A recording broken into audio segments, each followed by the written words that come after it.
మింగ మెతుకులేదు కానీ మీసాలకు సంపెంగ నూనె అనే సామెతలా మారింది ఆయన వ్యవహార శైలి. రాష్ట్రం ఆర్థికంగా అప్పుల ఊబిలో కూరుకుపోయినా విలాసాలకు మాత్రం ఏమాత్రం కొద ఉండడం లేదు. ప్రత్యేక విమానాలు, ప్రత్యేక హెలికాప్టర్లలో దేశ విదేశాల్లో తిరుగుతూ ఎంజాయ్ చేస్తున్నారు. ప్రతి వారం మంగళవారం కోసం ఆంధ్రప్రదేశ్ ప్రభుత్వ పెద్దలు ఎదురుచూపు. ఆ రోజు రాగానే అందరికంటే ముందే రిజర్వ్ బ్యాంక్ ఎదుట క్యూలో నిలబడతారు. ఆర్బీఐ ఇచ్చిన రుణాన్ని తెచ్చి ప్రభుత్వాన్ని నడిపిస్తున్నారు. ఏదైనా ఒక వారం ఆర్బీఐ కనికరించకపోతే ఇక ఆ వారం పస్తులుండాల్సిందే అంటే ఏపీ ఆర్థిక పరిస్థితి ఎంత అధ్వానంగా తయారైందో ఊహించవచ్చు. నెల 1వ తారీఖున ఉద్యోగులకు జీతాలు కూడా ఇవ్వలేని దుస్థితికి చంద్రబాబు సర్కార్ చేరుకోవటం చర్చనీయాంశంగా మారింది. ఇక ప్రజలకు అందించాల్సిన సంక్షేమ పథకాలను ఇవ్వలేక చేతులెత్తేసిన దుస్థితి. అయినా సరే ఒక పక్క తలకు మించిన అప్పులతో రాష్ట్రం అధోగతి పాలవుతున్నా సరే చంద్రబాబు మాత్రం తన విలాసాల కోసం విపరీతంగా ఖర్చు చేస్తున్నారు. నీళ్లప్రాయంగా నిధులను వృధా చేస్తున్నారు. వ్యక్తిగత పర్యటనలకు, ప్రచారాలకు రాష్ట్ర ఖజానాను ఖాళీ చేస్తున్నారు. రాష్ట్రం ఆర్థిక ఇబ్బందుల్లో ఉన్న సమయంలో ప్రతి పైసాను అత్యంత జాగ్రత్తగా వాడుకోవాల్సి ఉండగా చంద్రబాబు మాత్రం అందుకు పూర్తి భిన్నంగా వ్యవహరిస్తున్నారు. విదేశీ పర్యటనలతో హ్యాపీగా ఎంజాయ్ చేస్తున్నారు. ఇప్పటికే వారం వీకెండ్ ఎంజాయ్మెంట్ కోసం ప్రత్యేక విమానాల్లో హైదరాబాద్ వెళ్లిపోతున్న చంద్రబాబు ఇప్పుడు న్యూ ఇయర్ ఎండింగ్ ఎంజాయ్మెంట్ కోసం ఏకంగా లండన్కే వెళ్లిపోయారు. ప్రస్తుతం కుటుంబ సమేతంగా ఆయన లండన్లో పర్యటిస్తున్నారు. అంతకు ముందే ఆయన కుమారుడు లోకేష్ కూడా తన కుటుంబంతో లండన్ చేరుకున్నారు. ప్రజలపై పన్నుల మీద పన్నులు వేస్తూ ముక్కుపిండి డబ్బులు వసూలు చేస్తున్న చంద్రబాబు ఆ డబ్బుతో ఇలా ప్రత్యేక హెలికాప్టర్, ప్రత్యేక విమానాల్లో తిరుగుతూ ఎంజాయ్ చేయటంపై అన్ని వైపుల నుంచి విమర్శలు వెల్లువెత్తుతున్నాయి. ఈ సంవత్సర కాలంలోనే ఆయన ఇప్పటికీ 6 సార్లు ఇలా విదేశాలకు వెళ్లారు. వెళ్లిన ప్రతిసారి రాష్ట్రానికి పెట్టుబడుల కోసం ప్రయత్నిస్తున్నారంటూ ఎల్లో మీడియాలో ప్రచారం చేయించుకోవటం, ప్రజలను తప్పుదోవ పట్టించడం సర్వసాధారణమైపోయింది. ఈ సంవత్సర కాలంగా చూస్తే ఆయన ఇప్పటి వరకు 6 సార్లు విదేశాలకు వెళ్లారు. ఈ ఏడాది జనవరిలో 20 నుంచి 24 వరకు దావోస్ వెళ్లారు.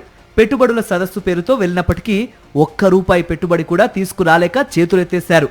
ఎలాంటి ఎంఓయూలు కూడా కుదుర్చుకొని ఏకైక రాష్ట్రంగా చెడ్డ పేరు మూటగట్టుకుని వెనక్కు తిరిగి వచ్చారు. ఏప్రిల్లో 17 నుంచి 22 వరకు కుటుంబంతో యూరప్ వెళ్లారు. తన 75వ పుట్టినరోజును లండన్లో ఘనంగా జరుపుకున్నారు. ఇక ఆ తర్వాత జూలైలో 26 నుంచి 31 వరకు చంద్రబాబు సింగపూర్లో పర్యటించారు. అక్టోబర్ 22 నుంచి 24 వరకు దుబాయ్, అబుదాబిలో పర్యటించారు. నవంబర్ 2 నుంచి 6 వరకు మళ్ళీ లండన్ వెళ్లారు. తాజాగా ఇప్పుడు మళ్ళీ ఇంకోసారి లండన్ చెక్కేశారు. ఇలా పదే లండన్లో పర్యటించడం వెనుక కారణం ఏమై ఉంటుందా అనే చర్చ ఏపీ రాజకీయ వర్గాల్లో తీవ్రంగా జరుగుతోంది.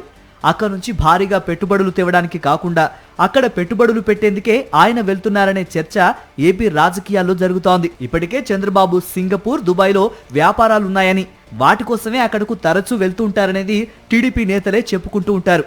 ఇటీవల ఆయన తరచూ లండన్ కూడా వెళ్తూ ఉండటం వెనుక అక్కడ కూడా ఏదైనా పెద్ద ఎత్తున బిజినెస్ ప్లాన్ చేశారా, లేదా ఆల్రెడీ బిజినెస్ నడుస్తోందా అనే అనుమానాలు ఉన్నాయని రాజకీయ విశ్లేషకులు, ప్రతిపక్ష పార్టీల నేతలు భావిస్తున్నారు. చంద్రబాబు నాయుడు గారు లండన్ ట్రిప్కి వెళ్లారని అధికారికంగా, అనధికారికంగా వార్తలు వస్తున్నాయి. అది లండన్ టూరా, లాకర్ టూరా అనేది మాకు ఉన్నటువంటి అనుమానం. చంద్రబాబు నాయుడు గారు విదేశాలకు వెళ్తున్నాడు. ఎందుకు వెళ్తున్నాడు, ఎక్కడికి వెళ్తున్నాడు? ప్రజాధనాన్ని దుర్వినియోగం చేస్తూ నూతన సంవత్సర వేడుకలు జరపడానికి వెళ్తున్నాడా, లేకపోతే కుటుంబ సభ్యుల కలహాలని నివృత్తి చేసుకోవడానికి అక్కడికి వెళ్తున్నాడా? ఏదో ఒక విధమైనటువంటి చేయాలి. లేదు ఇది పర్సనల్ టిప్పు, దానికి సంబంధించినటువంటి అయ్యేటువంటి ఖర్చుని తనే హెరిటేజ్ పెడుతుందా, లేకపోతే ప్రభుత్వం పెడుతుందా? వీటన్నిటికీ సమాధానాలు చెప్పకుండా, ట్రాన్స్పరెన్సీ లేకుండా తమకు నచ్చిన విధంగా చంద్రబాబు నాయుడు గారు ఇటువంటి వెళ్ళిపోవడం పైన ఖచ్చితంగా ప్రజలకి, మాకు అనుమానాలు ఉన్నాయి. ఈ నేపథ్యంలో చంద్రబాబు సొంత బిజినెస్ల కోసం దేశ విదేశాలు తిరుగుతూ వాటి ద్వారా రాష్ట్రానికి మేలు చేస్తున్నట్లు బడాయి మాటలు చెప్పటం ఎందుకని రాష్ట్ర ప్రజలు నిలదీస్తున్నారు. రాష్ట్రం తీవ్ర స్థాయిలో ఆర్థిక ఇబ్బందుల్లో ఉన్నా సరే దాన్ని చక్కదిద్దకుండా ప్రజలను గాలి కుదిరేసి చంద్రబాబు ఇష్టానుసారం పర్యటనలు చేయటం మీద తీవ్ర విమర్శలు వస్తున్నాయి. మరి దీనికి సీఎం చంద్రబాబు, ఆయన పార్టీ ఏం సమాధానం చెప్తుందో వేచి చూడాలి.